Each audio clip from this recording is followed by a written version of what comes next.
ఈరోజు అనంతపురం అర్బన్ నియోజకవర్గంలో పీటీసీ గ్రౌండ్కి రావడం జరిగింది.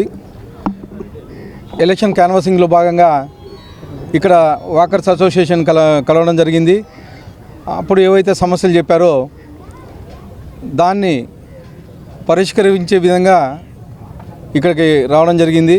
ఇక్కడికి వచ్చిన తర్వాత ముఖ్యంగా ఓపెన్ ఎయిర్ జిమ్ ఒకటి, అలాగే వాకింగ్ ట్రాక్ ఒకటి, అలాగే బాత్రూమ్స్, వాటర్ ఫెసిలిటీ ఇవన్నీ పెండింగ్ ఉండేటివి.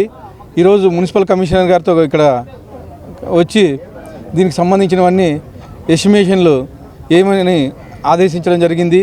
చిన్నవి ఏవైతే ఉన్నాయో ఈ ఓపెన్ ఎయిర్ జిమ్ కానీ, తర్వాత బెంచీలు కూర్చోవడానికి కానీ, తర్వాత బాత్రూమ్స్ కానీ ఇవన్నీ ఇమీడియట్గా 1 or 2 డేస్లో క్లియర్ చేస్తామని చెప్పేసి తెలియజేస్తున్నాను.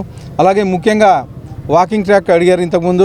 వాకింగ్ ట్రాక్ కానీ ప్రపోజల్స్ తీసుకెళ్ళి మా నాయకుడు చంద్రబాబు నాయుడు గారి దృష్టికి తీసుకెళ్ళి ఈ వాకింగ్ ట్రాక్ కానీ శాంక్షన్ చేయిస్తామని చెప్పేసి తెలియజేసుకుంటూ, ఇవే కాకుండా అనంతపురం అర్బన్ నియోజకవర్గంలో చాలా పార్కులు ఉన్నాయి, అలాగే స్టేడియంస్ ఉన్నాయి. ప్రతిదాన్ని ఏవైతే అక్కడ ఉండే మౌలిక సదుపాయాలు కానీ, ముఖ్యంగా వాటరు, అలాగే బాత్రూమ్స్ చాలా దీంట్లో స్టేడియంస్లో లేవు.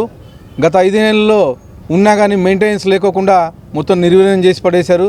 దానిని మళ్ళా నిర్మించే విధంగా చర్యలు తీసుకుంటామని చెప్పేసి తెలియజేస్తా ఉన్నాను.